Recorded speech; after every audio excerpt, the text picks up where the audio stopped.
이제 오늘과 다음 주면은 빌립보서 말씀이 끝을 맺습니다. 네, 지금 늘 항상 설교자로서요 말씀이 끝을 맺을 때면 서운해요. 말씀이 이렇게 근데 또 다른 이제 말씀이 오니까 또 다른 감격과 소망이 있고 설렘이 있고요. 그래서 이 말씀 후에는 계속해서 주시는 그 단어가 복이라는 단어예요. 복 좋지 않으세요? 네, 여러분 복 많이 받으세요? 네. 하나님의 복, 성경적 복에 대해서 자꾸만 그 마음을 주셔서 7월, 8월에는 예수 그리스도의 팔복에 대해서 이렇게 주제별 설교가 들어가고요. 하반기에는 구약, 저희는 교회는 상반기에는 신약, 하반기에는 구약의 말씀을 보는데 특별히 시편에 선포된 하나님의 복이 선포된 시편을 저희가 추스려서 하반기에 하나님의 은혜를 받고자 합니다. 이제 그분께서 최종 결제 내려주시면 그렇게 설교가 진행되도록 하겠습니다. 지난주에도 저희들이 살펴보았듯이요. 우리 인간에게는 하나님이 세 개의 시간을 주셨습니다. 과거, 현재, 미래. 과거, 현재, 미래. 어제, 오늘, 내일이라는 시간을 주셨습니다. 현재. 우리가 이 현재를 살아가는 우리에게 필요한 것은 까르페 디엠입니다. 오늘 우리는 이 현재를 까르페 디엠의 삶을 살아가야 한다는 것이 지난주의 말씀이었습니다. 이제 저희들이 미래를 바라볼 때 분명한 한 가지 확실한 사실이 있습니다. 그 어느 누구에게도 동일하게 주어지는 한 가지 사실이 있습니다. 바로 그 사실. 그 누구에게도 예외 없이 닥쳐오게 될 그 사실, 미래를 바라볼 때 다가오게 될 확실한 사실, 그 미래의 끝은 있다라는 사실입니다. 다시 말하면 저와 여러분은 죽는다라는 겁니다. 죽는다. 그래서 세상은 메멘토 모리를 외쳐왔다라는 겁니다. 메멘토 모리는 라틴어입니다. 그 의미는요, 죽는다는 사실을 잊지 말라. 죽는다는 사실 잊지 말라. 죽음을 기억하라는 라틴어입니다. 지난 2000년 동안 로마 시대로부터 까르페 디엠과 함께 외쳐졌던 인생의 격언입니다. 까르페 디엠, 메멘토 모리. 오늘날 저와 여러분도 예외가 아닙니다. 우리도 언젠간 죽습니다. 네. 제 이 예언 신통하게 들어 마실 겁니다. 믿으세요. 언젠간 저희들 죽습니다. 저와 여러분도 예외가 아닙니다. 우리도 언젠간 죽는다는 사실, 우리 인생의 끝이 있다는 사실을 기억하며 오늘 하루하루를 살아가야 합니다. 그 끝날을 예비하며 살아가야 합니다. 개인적으로 죽음을 맞이하던 아니면 온 우주적으로 종말이 임하던 이 세상에는 끝은 있습니다. 끝은 반드시 옵니다. 다시 선포합니다. 저와 여러분이 개인적으로 죽음을 맞이하던 아니면 온 우주적으로 하나님의 심판이 임해 종말이 임하던 이 세상의 끝은 있습니다. 미래의 끝은 있습니다. 그 끝은 다가오고 있다는 겁니다. 바로 그 끝이 다가오고 있음을 오늘 말씀 속 사도 바울께서는 5절에 주께서 가까우시니라라고 선포하고 계시는 겁니다. 주께서 가까우시다. 그 끝날이 다가오고 있다는 겁니다. 주께서 가까우시니까 지금 저와 여러분 어떻게 살아가야 되는가? 주님께서 가까이 오셨는데 당시 빌립보 교회는 어떻게 살아가야 하는가? 우리 인생의 끝날을 준비하는 그 메멘토 모리의 삶은 어떤 모습이 되는가? 바로 이것이 오늘 말씀의 주제입니다. 바로 이것이 오늘 저와 여러분이 깨달아야 될 주제이자 오늘 사도 바울께서 빌립보 교회를 통해 지금까지도 선포하고 계시는 말씀의 주제입니다. 오늘 말씀 속에는 특별히 세 가지를 저희들이 듣고자 합니다. 첫 번째로 사도 바울께서는 교회가 그 무엇보다도 주 안에서 하나 되어져야 한다. 주님이 곧 오신다. 주의 날이 다가온다. 끝이 다가온다. 하나 되어져라라고 강조하고 계시는 겁니다. 2절과 3절 말씀. 다시 한번 저희들이 읽겠습니다. 시작. 내가 유오디아를 권하고 순두개를 권하노니 주 안에서 같은 마음을 품으라. 또 참으로 나와 멍에를 같이한 내게 구하노니 복음에 나와 함께 힘쓰던 저 여인들을 돕고 또한 글레멘드와 그 외 나의 동역자들을 도우라. 그 이름들이 생명책에 있느니라. 사도 바울께서는 이제 빌립보 교회 성도 유오디아와 순두개의 불화를 지적합니다. 반목, 갈등을 시작하시면서 빌립보 교회가 주 예수 그리스도 안에서 서로 화목함으로 하나 되어질 것을 권면하고 계십니다. 성경을 보면은 빌립보 교회는요, 당시 2000년 전 자주장사 루디아에 의해서 세워진 교회입니다. 그래서 아마도 다른 교회보다는 여성들의 지위가 상당히 높았을 것으로 추정됩니다. 그래서 이 유오디아와 순두계, 이름이 여성 이름입니다. 자매님들의 이름입니다. 그래서 유오디아와 순두계는 아마도 빌립보 교회 내에서 지도자급의 인물이었을 것이다. 리더십이었을 것이다. 그것도 상당히 중요한 리더십의 위치에 있었음을 신학자들은 그렇게 추정하고 있습니다. 한마디로 유권사와 순권사입니다. 근데 보통 권사가 아니고요. 전임 회장이고 현 회장이고 여전도회. 상당한 유력급의 지도자였던 그 유권사와 순권사, 그 두 권사가 교회 분열을 일으킨 겁니다. 교회 분열을 일으켰고요. 이 개인적인 다툼으로 떠나서 교회가 둘로 나뉘어져서 지금 반목하고 있음을 성경을 통해서 저희들이 알고 있습니다. 사도 바울께서는 그 교회 분열을 일으킨 유권사와 순권사에게 2절을 보면은 동일한 권고의 메시지를 보냅니다. 권하고 권한다. 유오디아를 권하고 순두계를 권한다라고 동일하게 권고의 메시지를 보냅니다. 그 메시지는 주 안에서 같은 마음을 품으라라는 겁니다. 주 안에서 같은 마음을 품으라. 자, 마음을 품으라. 어떤 느낌이 오세요? 주 안에서 같은 마음을 품으라. 마음을 품는다는 게 뭘까요?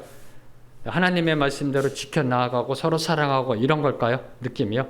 아니요. 이 원어적인 의미 마음을 품으라라는 것은 마음의 고삐를 매다. 마음의 재갈을 먹이다라는 뜻입니다. 마음에 품다라는 것은 고삐를 매다. 마음의 재갈을 먹이다라는 의미로 교만한 마음을 조여 매라라는 겁니다. 교만한 마음을 조여매고 재갈을 먹이고 자기보다 남을 더 낮게 여기는, 더 높게 여기는 better. 더 낮게가 아니라 더 낮게. 한국말이 참 이 발음이 이게 구분이 안 돼가지고요. 자기보다 남을 더 낮게 여기는 겸손으로 화목과 조화를 이루라라는 권면이 마음을 품으라라는 겁니다. 마음을 품으라. 유권사, 순권사 같은 마음을 품어라. 서로 바로 이렇게 해서 권면하고 계신 겁니다. 어디서요? 주 안에서. 주 안에서. 세상적 가르침과 교훈과 그 어떤 신념을 따라서가 아니라 주 안에서 주께서 가르치신 대로 주님의 복음대로 같은 마음을 품으라라고 권면하고 있는 겁니다. 이를 통해 먼저 저희들이 깨닫게 되는 거, 교회에서 일어나는 대부분의 문제의 대부분은 리더십 간의 갈등과 불화로 생겨난다는 겁니다. 참 이 부분이 참 아이러니고 이 부분이 참 마음 아픈 겁니다. 교회에서 발생하는 문제의 대부분은요, 초신자가 안 일으킵니다. 리더급, 지도자급, 목사, 장로, 권사, 이 리더급의 갈등과 불화 속에서 늘 항상 교회의 문제가 일어나고요. 그리고 이에 대한 해결책의 출발점은 무엇이다? 주 안에 거하는 것이다. 문제 해결책은요, 주 안에 거하는 것, 바로 그것임을 오늘 말씀은 저와 여러분에게 먼저 교훈하고 있습니다. 자, 그러면 유권사와 순권사는 왜 다퉜을까요? 저는 이 부분을 한번 고민해 봤거든요. 왜 다퉜을까? 왜 다퉜을까? 유권사와 순권사는 왜 반목을 이루고 서로 불화를 하고 교회 와서 예배 드릴 때 서로 얼굴도 안 쳐다볼까? 왜 다퉜을까? 이 부분을 묵상하는데 3절이 눈에 들어왔습니다. 3절을 보면요, 사도 바울께서 이렇게 선포하십니다. 나와 함께 힘쓰던 저 여인들. 유권사와 순권사는 나와 함께 힘쓰던 여인들이라는 겁니다. 무슨 뜻일까요? 복음을 위해 영적 전쟁을 함께 수행하던 전우들이라는 겁니다. 전우들. 영적 전쟁의 전우들. 복음을 위해서, 하나님의 나라를 위해서. 그리고 그들의 이름이 생명책에 기록되었다 라고 말씀한 것으로 추정해 볼 때 유권사와 순권사의 싸움은 세상적 욕심이나 이익을 위한 싸움이 아니었다는 겁니다. 세상적 유익이나 이익이나 만족을 위한 싸움이 아닙니다. 그리고 더 나아가 이념과 사상과 이데올로기에 의한 싸움이 아니라는 겁니다. 오늘로 말하면 태극기와 촛불로 싸운 것이 아니라는 겁니다. 교회 안에서. 바로 이 유권사와 순권사는 주님의 일을 하다가 교회의 일을 하다가 서로 의견이 충돌되어 급기야는 서로 다투게 되었음을 암시하고 있는 것이 바로 이 3절입니다. 한마디로 서로 다름을 인정하지 않았기 때문입니다. 서로 다름을 인정하지 않았기 때문에, 인정하지 못했기 때문에 싸우게 된 겁니다. 내가 생각하는 것, 내가 제안하는 것이 더 옳고 더 바람직하다라고 생각하는 그 교만이 늘 항상 갈등과 다툼과 불화로 이끌어 간다라는 겁니다. 한마디로 쉽게 말하면 이겁니다. 저 권사 왜 이거 왜 안 하지? 내가 생각할 때 이거 해야 되는데 이게 옳은 건데 왜 안 하지? 왜 저렇게 하지? 나라면 저렇게 안 할 텐데, 이 마음을 갖고서 이제 서로 얘기하며 제안을 합니다. 서지스천을 합니다. 겉으로는 공손합니다. 예의를 갖춘 것처럼 하는데 그 마음은 이미 서로 다름을 인정하고 내 생각이 옳은데 왜 저 사람은 저렇게 하지? 이게 깔려있는 상황 속에서 제안을 하면 그 제안이 뭐가 돼요? 지적질이 된다는 겁니다. 공손합니다. 말투는요, 예의로 포장되어 있지만 내용은 찌르는 겁니다. 바로 이 문제가 지금 유권사와 순권사 사이에 일어나고 있음을 보여주고 있는 겁니다.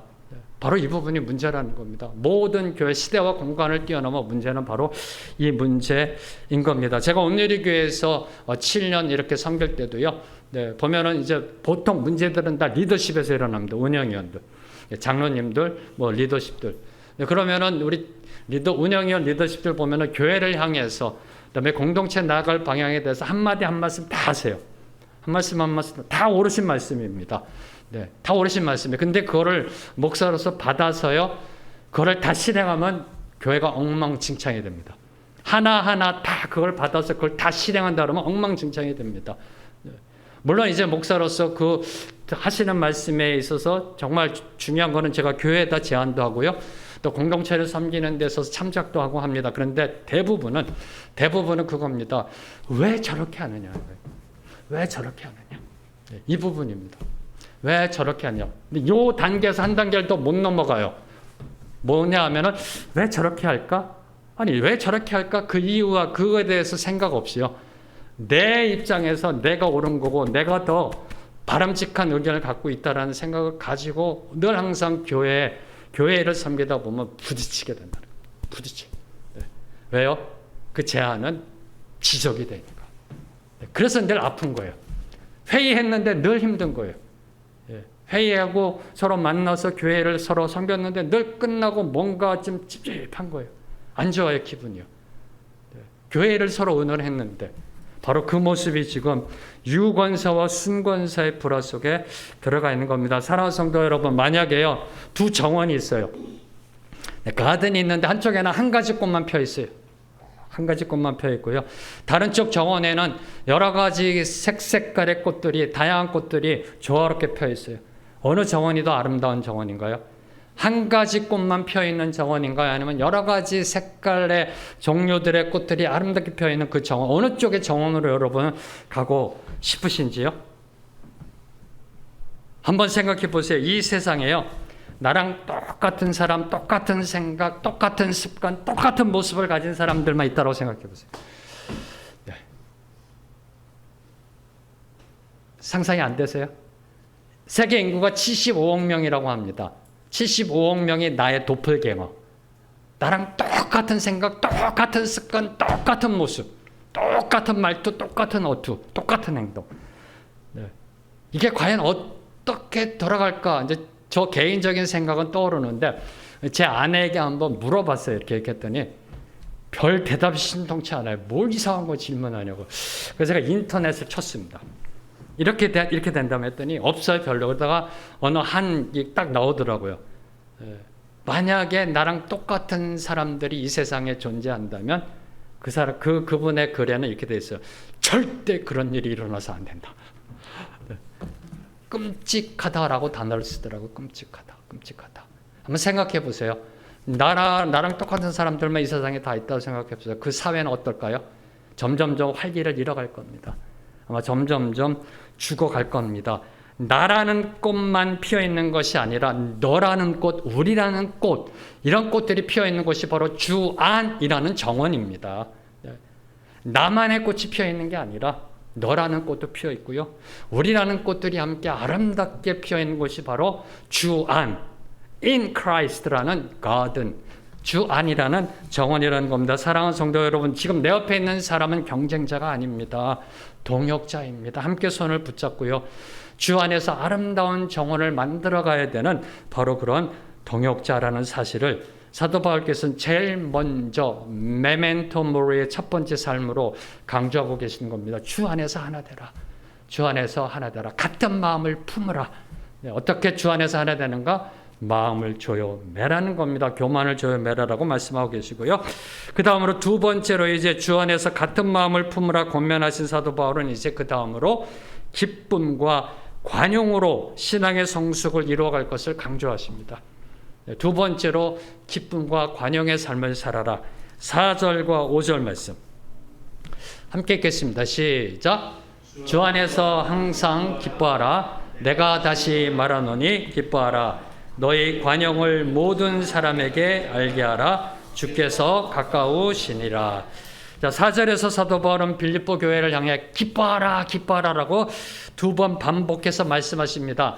기뻐하라, 기뻐하라. 앞에는 뭐죠? 유권사와 순권사의 불화 다툼입니다. 그리고 나서 기뻐하라, 기뻐하라. 뭘까요? 다투지 말고 기뻐하라라는 겁니다. 다툴 시간 없다라는 겁니다. 주께서 가까우시다. 이제 끝이 곧 다가오는데 다툴 시간이 어디 있느냐? 기뻐할 시간도 모자란다. 그래서 기뻐하라, 기뻐하라라고 말씀하고 계시는 겁니다. 자, 이 기쁨에 대해서는요. 기쁨에 대해서는 지난 설교를 좀 참조해 주시기 바랍니다. 6월 6일자 설교. 기억 안 나시죠? 네, 여러분의 기억을 도와드리겠습니다. 뒤새내 미소 혹시 기억나세요? 네, 바로 그날 설교입니다. 네, 그날 설교에 기쁨에 대해서 설교가 이루어졌으니까 다시 한번 여러분이 참조하시고요. 근데 여기서 사도 바울이 다시 한번 강조하시는 게 있습니다. 다시 한번 강조하시는 것은 항상 기뻐하기 위해서는 주 안에 있어야 됩니다. 주 안에서 기뻐하라. 네. 진정한 참된 기쁨은 오직 주님만이 주시는 기쁨이라는 겁니다. 이 기쁨을 누려보셨는지요? 이 기쁨을 경험해 보셨는지요? 네. 이 기쁨에 대해서요. 소천하신 우리 하용조 목사님, 네. 제가 존경하는 우리 하용조 목사님께서 감사의 저녁이라는 책을 쓰신 그 책에 보니까 그 기쁨에 대해서 이렇게 설명하고 계십니다. 배가 고파도 병들어도 모함과 배신을 당해도 죽음을 맞아도 항상 솟아나는 하나님의 선물입니다. 와, 저는 너무나 이게 감동으로 와닿았고요. 이거는 경험한 분, 체험한 분만이 할 수 있는 고백이에요. 주 안에서의 그 기쁨을 누리는 자만이 할 수 있는 고백입니다. 배가 고파도 지금 당장 죽음을 앞두고 있어도 암 말기로 지금 당장 죽을 수 있는 그런 상황 속에서도 항상 심령 속에서 솟아나는 하나님의 선물이다. 하나님의 선물이다. 그리고 더 나아가서 한 목사님께서는 이렇게 쓰셨습니다. 기쁨은 죄도 용서한다. 기쁨은 어떤 실수도 회복시켜 줍니다. 그래서 사도 바울께서는 유권사와 순권사 서로 다투지 말고 같은 마음을 품으라 한 다음에 기뻐하라라고 말씀하셨던 것입니다. 기쁨은 죄도 용서하고 어떤 실수도 회복시켜 줍니다. 그리고 이제 그 앞부분에 보면은 참 재미있는 글도 쓰셨어요. 기뻐하지 않으면 피부가 나빠진대요. 그건 이제 어떤 의미로 쓰셨는지 모르겠어요. 나중에 천국 가면 여쭤보려고요. 그 의미가 뭔지, 경험하신 건지 아니면 그래서 제가 오늘부터는 우리 성도님들 피부를 유심히 보려고요. 유심히 봐서요. 피부가 나빠지면 기쁨이 사라졌구나. 피부 미용의 지름길 기뻐하십시오. 뭐 이렇게 바르는 것도 중요한데요. 내면의 기쁨이 넘쳐나면 여러분의 피부가 살아날 줄로 믿습니다. 그리고 이제 하박국 선지자께서는 이 기쁨에 대해서 다음과 같이 고백합니다. 하박국 3장 17절에서 18절 말씀, 두 구절 말씀 함께 읽겠습니다. 시작. 비록 무화과 나무가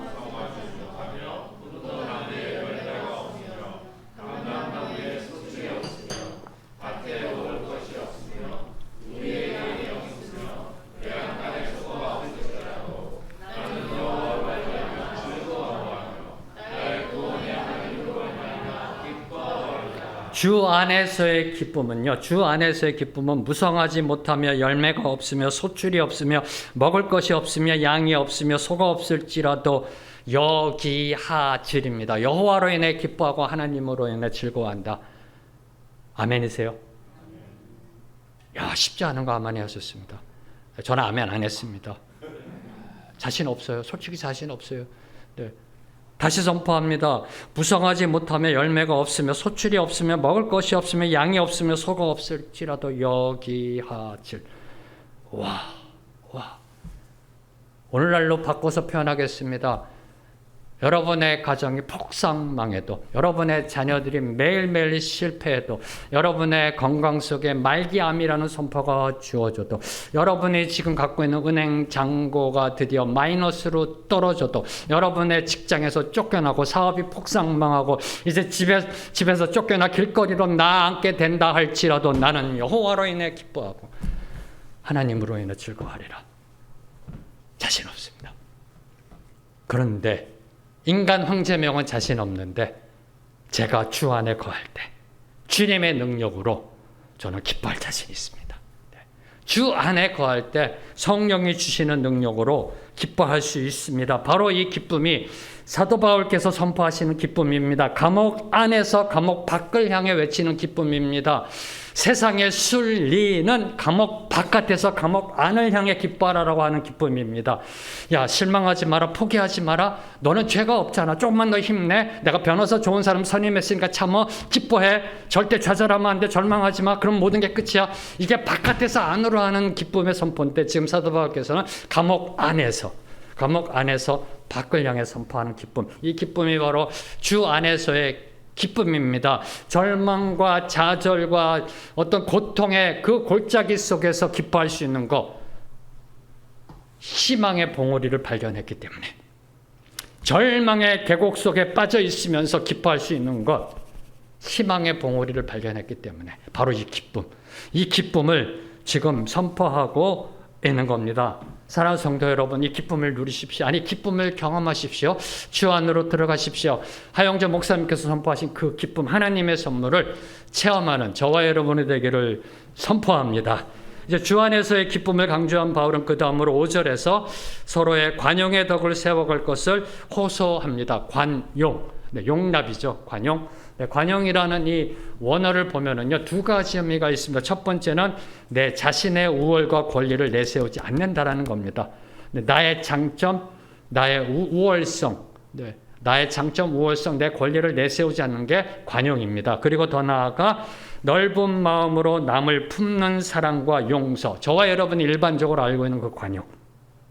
넓은 마음으로 다른 사람들을 품어주는 용서와 사랑을 관용이라고 합니다. 그래서 오늘 사도 바울께서 말씀하신 관용을 모든 사람에게 알게 하라, 수동형입니다. 관용을 모든 사람에게 알게 하라라는 것은 내 생각, 내 욕심을 위해서 다른 사람과 다투지 말라라는 겁니다. 내 우월성, 내 권리, 내 장점 내세우지 말라라는. 그리고 두 번째로 다른 사람들의 실수와 결점과 잘못에 대해 비판하고 정죄하는 것이 아니라 그들을 배려하고 존중함으로 품으라라는 권면입니다. 그런데 이게 수동태라는 겁니다. 수동태. 무슨 뜻이에요? 나는 사랑하는데, 나는 당신을 사랑하는데 왜 당신은 그 사랑을 몰라요? 이게 아니라는 겁니다. 이게 아니라는 겁니다. 제가 제 아내에게 이렇게 사랑한다고 그러면은 사랑을 못 느낀다라고 이렇게 이제 농담 삼아 이야기할 때가 있어요. 그죠? 그래서 오늘 사도 바울께서 말씀하시는 게 뭐예요? 상대방이 인정하는 관용. 나는 용서했는데, 나는 하나님 앞에서 떳떳해. 나는 용서했고, 나는 이미 사랑하고 있어가 아니라 그 차원을 더 뛰어넘은 어떤 차원이요?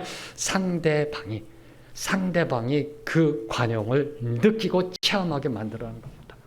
그래서 수동태로 쓴 겁니다. 모든 사람에게 알게 하라라는 겁니다.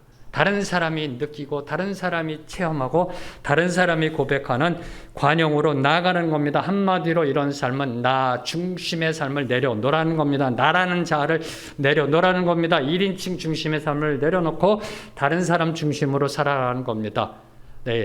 아직도 잘 감이 안 오시죠? 그럼 옆에 계신 분에게 이렇게 쳐다보시면서 이렇게 선포하겠습니다. 당신 멋져.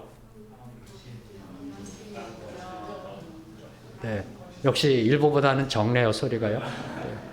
네, 어떻게 하면 2부 예배에 이 뜨거움으로 이게 일어날 수 있을까? 네, 당당하고 신나고 멋지게 져주자. 이걸 지금 사도 바울께서 말씀하시는 겁니다. 네. 당신 멋져, 당당하고 신나고 멋있게 져주자. 다른 사람에게. 네.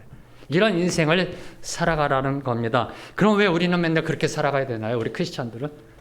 왜 맨날 손해보고 양보하고 희생하고 얻어 터져도 품어주고 용서하고 맨날 져줘야 되나요? 세상 사람들이 루저라고 이야기하는 그런 인생을 왜 살아가야 되나요? 왜 살아가야 되나요? 왜 맨날 손해봐야 돼요? 왜 맨날 져줘야 돼요? 왜 맨날 희생해야 돼요? 왜 맨날 이해해야 돼요? 왜요? 주께서 가까우시니라. 주께서 가까우시니라. 이제 곧 주님이 재림하시는데 지구에 종말이 임하는데 그 무엇이 문제일런지요? 이제 곧 지구가 멸망하는데 다른 사람의 실수와 잘못이 무슨 문제가 돼요? 다 끝나는데 사람은 보통 마지막 순간 죽음을 맞이하면요. 죽음을 맞이하게 되면 모든 걸 다 내려놓게 된다라고 합니다. 심리학적으로. 죽음 앞에 서면은 모든 걸 다 내려놓게 된다라고 합니다. 야망도 욕심도 심지어 미움, 질투, 분노들도 다 내려놓는답니다. 그리고 심지어는 인생을 포기한다라고 합니다. 그 순간부터 이제 그 병이 악화돼서요. 그 병이 악화된다라고 합니다. 대부분의 이제 의학적, 심리학적으로 볼 때 인생의 마지막, 인간의 그 끝, 죽음 앞에 설 때 모든 걸 내려놓게 된다. 모든 걸 내려놓게 된다. 그런데 저와 여러분, 우리 성도에게는 한 가지 꼭 붙잡고 있어야 될 것이 있습니다. 한 가지 꼭 붙잡고 있어야 될 것. 그것이 무엇인가 하면은요, 19세기 미국 복음주의를 이끌었던 드와이트 무디 목사님. 이제 무디 목사님께서 복음주의 거장이시고요, 부흥사이셨던 이 무디 목사님께서 이제 죽음 앞에서 다음과 같이 선포하십니다. 죽음을 눈앞에 두고 이 무디 목사님이 이렇게 선포하십니다. 나는 땅이 물러가고 하늘이 열리는 것을 본다. 하나님이 나를 부르고 계신다. 죽음 앞에서. 모든 걸 내려놓더라도 붙잡아야 될 것. 하늘 소망. 하늘 소망, 천국 소망. 바로 이거는 붙잡고 있어야 된다는 겁니다. 참된 기쁨과 관용. 주 안에서 누리는 그 기쁨과 모든 사람으로 하여금 알게 만드는 그 관용은 상황에 따라 좌우되는 피동적, 수동적 덕목이 아니라 예수 그리스도를 향한 믿음의 깊이와 마라나타 소망의 갈급함에 비례한다는 겁니다. 다시 말씀드리겠습니다. 이러이러한 조건이 돼서 기뻐하는 게 아닙니다. 이런 상황이 돼서 다른 사람들을 용서하는 것이 아니라 항상 주 안에서 기뻐할 수 있고 모든 사람들을 관용으로 품을 수 있는 것은 상황과 조건에 따른 피동적, 수동적 덕목이 아니라 주 안에서 예수 그리스도를 향한 그 믿음의 깊이와 마라나타 소망의 갈급함, 그것에 비례한다는 겁니다. 비례한다는 겁니다. 주께서 가까우시니라.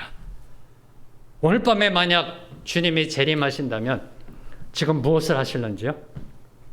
제발 사과나무 한 그루 심겠다라고 말하지 마세요. 네.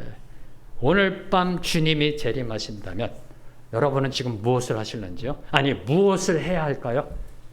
여러 가지들이 있을 겁니다. 그 중에 딱 한 가지, 여러분에게 오늘 설교를 통하여 부탁드리고 싶은 거, 아직 용서하지 못한 분 계시면, 아직 화해하지 못한 분 계시면, 아직 관용의 덕을 베풀지 못한 분 계시면 오늘 지금 당장 그분에게 나아가셔서 관용을 베푸시고 품어주시고 그 관계가 회복되는 역사가 일어나게 되기를 주님의 이름으로 선포합니다.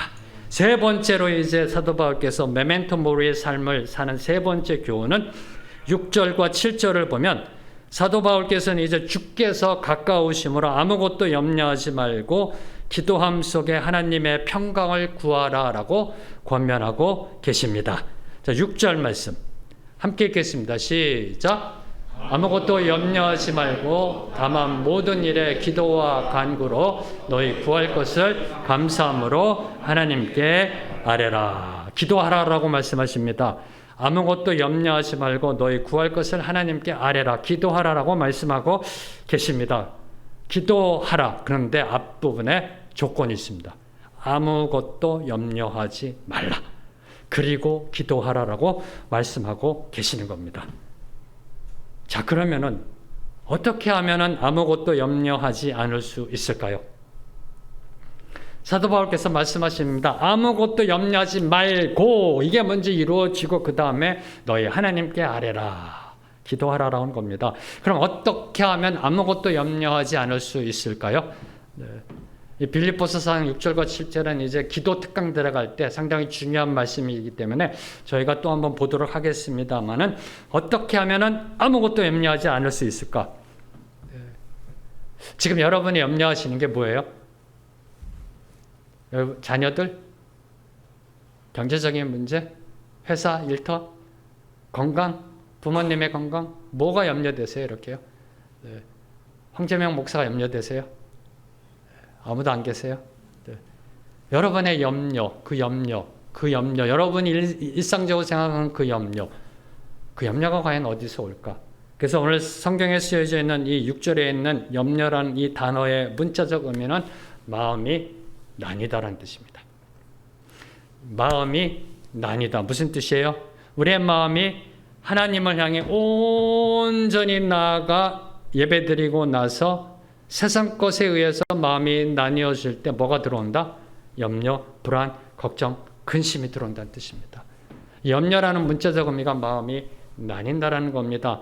주일날 주님 앞에 나와 예배드립니다. 은혜 받습니다. 찬양의 은혜가 넘치고요. 말씀의 은혜 받습니다. 할렐루야, 주님을 찬양합니다. 축도가 끝납니다. 그리고 교회 문을 나서는 순간부터 자녀들 걱정 들어오기 시작하고 세상을 바라보니까 제가 온누리교회 섬길 때 제 고등학교 친구가 온누리교회 집사로 섬겼었거든요. 이 친구 만나서 한번 얘기하는데 2부 예배를 꼭 예배를 드리는데요. 2부 예배 드리고 또 차를 빨리 빼줘야 되니까. 그래서 빨리 가서 차를 빼는데 한 30분, 30분 동안 못 나갔던 거예요. 왜? 앞차가 안 오니까. 앞차가 못 오니까 제 친구 차도 못 나고 뒷차도 밀려 있고요. 근데 한 30분 지났더니 앞차가 오는데 커피를 들고 어슬렁 하면서 그 전에 전화도 했었죠. 내 옷 가겠습니다 했더래요. 커피를 들고 천천히 오더래요. 그 교회 안에 커피숍에서 줄 서서 커피 받아 갖고 온 거예요. 그 순간 여기서부터 이게 올라오는 거예요. 그 커피잔 안 봤으면 조금 좀 나았을 텐데. 예배 드리고 나왔는데 주차 문제가 들어오니까 이제 마음이 나눠지는 겁니다. 이렇게 세상이. 그래서 어떻게 하면은 염려하지 않을 수 있을까? 어떻게 하면은 우리 마음을 다시 하나님께 늘 항상 올인하면 된다는 겁니다. 우리의 마음을 하나님께로 모으면 된다는 겁니다. 늘 항상 하나님 앞에 올인함으로 나아가야 한다는 겁니다. 그리고 나서 기도하라는 겁니다.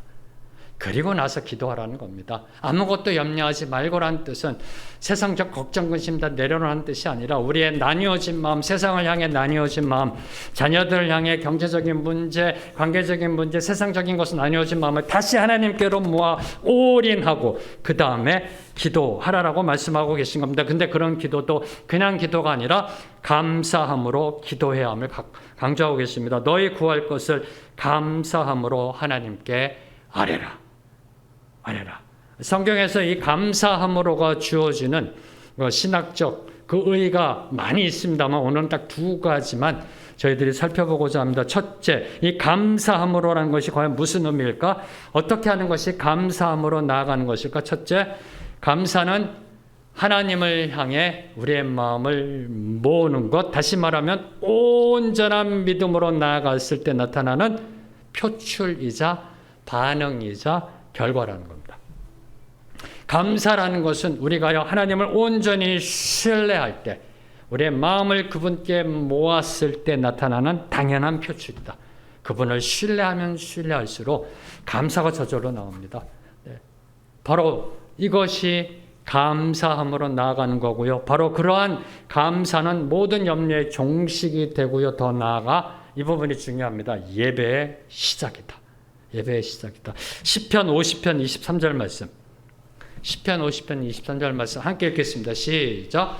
감사로 제사를 드리는 자가 나를 영화롭게 하나니 그의 행위를 옳게 하는 자에게 내가 하나님의 구원을 보이리라. 감사로 제사를 드리는 자가, 감사로 예배하는 자가 나의 영광을 드높이는 자다라고 성경은 선포합니다. 하나님의 형상대로 지음받은 저와 여러분, 인간의 가장 큰 삶의 목적은 그분을 영화롭게 하는 겁니다. 나의 영광을 위하여 창조된 자를 나에게 오게라 하라. 이사야서 43장 7절 말씀. 저와 여러분이 이 땅에 지음받은 목적, 이 땅을 살아가는 목적, 그 목적 중에 가장 큰 목적은 그분께 영광 올려드리는 것, 그분을 영화롭게 하는 겁니다. 그분을 영화롭게 하는 방법이 무엇이다? 감사로 예배드리는 것. 감사로 예배 드리는 것, 바로 감사의 마음으로 예배 드리는 것이 우리의 마음을 하나님께로 모으는 것입니다. 두 번째로 감사함으로가 가리키고 있는 것은 마태복음 14장 19절 말씀. 함께 읽겠습니다. 시작. 무리를 명하여 잔디 위에 앉히시고 떡 5개와 물고기 2마리를 가지사 하늘을 우러러 축사하시고 떡을 떼어 제자들에게 주심에 제자들이 무리에게 주니. 예수님께서 여러분이 잘 알고 있는 오병이어의 기적을 일으키실 때 물고기 2마리와 떡 5개로 남자 성인만 5,000명, 대략 한 2만 명의 사람들을 먹이신 그 기적이 일어날 때 그 모습을 기록하고 있는 겁니다. 어린아이의 도시락 떡 5개와 물고기 2마리의 도시락을 가지시고 예수님이 하신 것, 먼저 감사의 축복 기도를 올리셨다는 겁니다. 이게 축사입니다. 감사의 축복 기도를 올리신 후에 그걸 떼어주기 시작하셨다는 겁니다.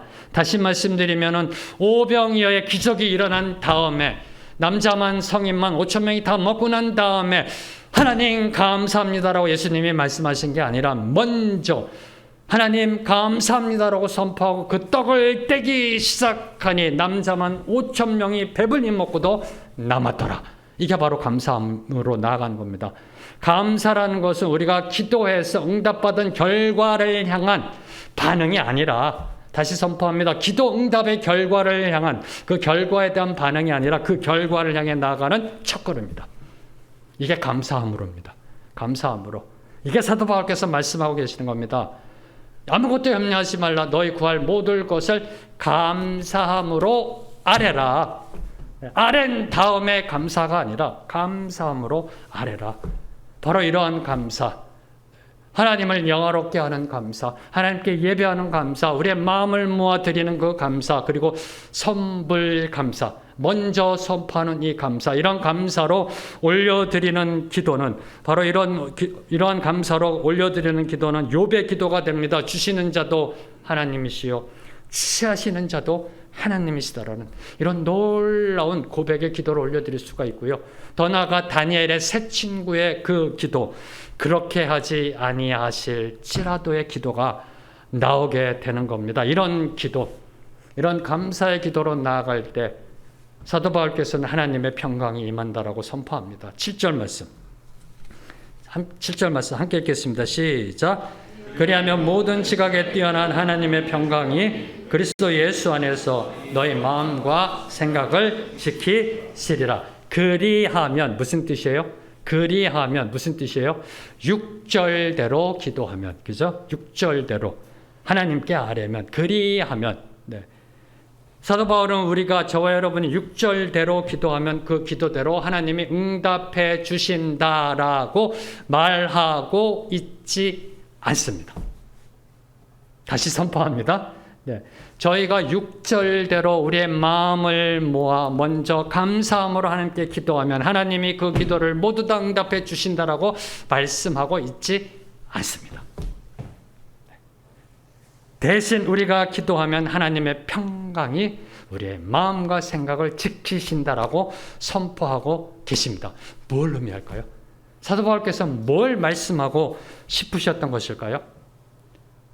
네, 일반적으로 성도들께서 기도하실 때 보면 그 애통하는 기도, 갈급한 기도로 나아갈 때 보면요, 대부분이 문제가 생겼을 때입니다. 문제가 안 생기면요, 새벽 기도도 잘 안 나오세요. 늘 새벽 기도 나오시면 나오시지만 안 나오시던 분들이 나오셔서 하는 거 보면 늘 무슨 문제가 생긴 거예요. 문제가 닥치면요, 기도합니다. 가정의 문제, 경제적인 문제, 자녀의 문제, 건강의 문제, 관계의 문제, 부모님의 문제, 형제자매 무슨 문제인지 모르지만 나와서 기도하기 시작합니다. 네, 그러면서 점점점 그 기도의 강도가 세져요. 금철도 나가 기도하고요. 응답 안 받으면 이제 40일 금식 기도하면서 하나님 막 협박해요. 네. 주시옵소서, 주시옵소서, 주시옵소서. 이 기도로 나아갑니다. 그래서 우리들이 보통 드려지는 기도, 현재 닥친 문제, 속상해하는 문제들, 이런 문제만 해결되면은 모든 염려가 사라지고 평강의 안식을 누릴 것으로 생각해요. 네, 속상하대요. 그 문제만 해결되면 속이 안 상할 것 같아요. 네. 그러다 보니까 우리가 기도할 때 어떻게 해요? 그 문제 해결에 초점을 맞춰서 기도할 수밖에 없다는 거예요. 늘 항상. 상당히 네로우 다운해서 볼 수밖에 없어요. 네로우하게요.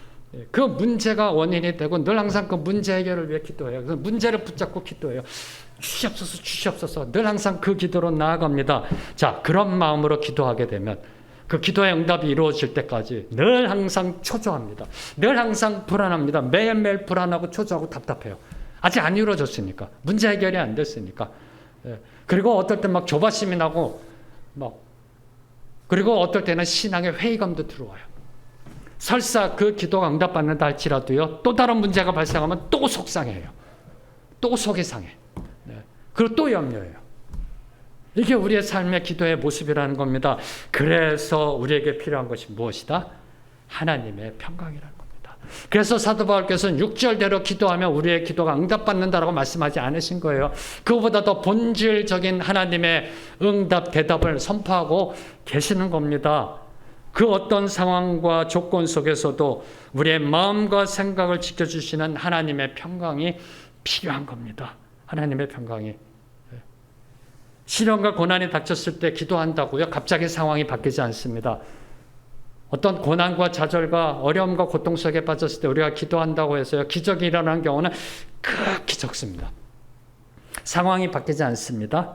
그런데 그 상황을 바라보는 우리의 마음은 180도 바뀌어질 수 있다는 겁니다. 상황은 안 바뀌는데 그 상황을 바라보는 저와 여러분의 마음이 180도 바뀔 수 있다는 겁니다. 저와 여러분에게 염려와 불안으로 짓누르는 현실을 보고 있던 그 시선이, 그 현실을 다스리시고 주관하시고 통치하시는 분이 계시다라는 그 하나님을 향해 우리의 시선이 옮겼을 때 우리의 마음은 180도 변하게 되는 겁니다. 하나님은 우리가 마음을 모아 먼저 감사함으로 기도할 때 평강이라는 파수꾼을 보내주신다는 겁니다. 평강이라는 파수꾼을 보내주셔서 모든 염려, 불안, 걱정, 근심, 두려움으로부터 우리의 마음과 생각을 지켜주신다라고 선포하고 계십니다. 너희 마음과 생각을 지키시리라. 믿으시는지요? 그럼 지금 이 평강을 누리고 계세요? 샬롬을 누리고 계세요? 그래서 8절과 9절에 사도 바울께서는 우리 성도들이 모든 성경적 미덕과 기림을 실천해야 된다. 그리고 복음의 삶을 보고 듣고 배우고 본 바를 행하며 살아갈 때 평강의 하나님이 저와 여러분을 지켜주신다라고 선포하고 있습니다. 한마디로 복음에 합당하게 살아갈 때 평강의 하나님께서 우리와 동행해 주시며 우리의 삶을 평강으로 이끌어 주신다라고 선포하십니다. 자, 이제 오늘 말씀을 한마디로 요약하면 주께서 가까우시니까 메멘토 모리의 삶을 살아가라라는 권면입니다. 이 권면은 지난주 말씀드린 까르페 디엠의 연장선입니다. 왜냐하면 메멘토 모리와 까르페 디엠은 동전의 양면이기 때문입니다. 하나는 내일의 죽음을 이야기합니다. 또 하나는 오늘의 현재를 이야기하지만 메시지는 결국 같은 겁니다. 나도 언젠간 죽는다는 사실을 기억하고 죽는다는 사실을 잊지 말고 지금 오늘 이 시간을 충실하게 최선을 다해 살아가라라는 권면입니다. 오늘 이 순간 지금 크리스찬으로 하나님의 자녀로 살아가게 해주신 그 은혜 얼마나 감사할런지요. 오늘 이 시간 다시 오실 그 주님을 소망하며 이 자리에서 예배 드릴 수 있다는 것이 얼마나 감사한지요. 다시 오실 그 주님을 이 시간에 함께 찬양하며 나아가기 원합니다. 저는 이 말씀을 묵상하면서요, 이게 너는 내 아들이라는 찬양이 계속해서 울리더라고요. 비록 저와 여러분의 인생이 지금 우리의 인생길이 힘들고 지치고 고난의 길이라 할지라도 우리 손잡아 주시는 그 주님, 이제 곧 오실 그 주님, 그는 주님을 찬양하며 나아갑니다. 그 주님은 오늘도 저와 여러분에게 이렇게 선포합니다. 너는 내가 사랑하는 아들이다. 너는 내가 사랑하는 딸이다. 함께 찬양하시겠습니다.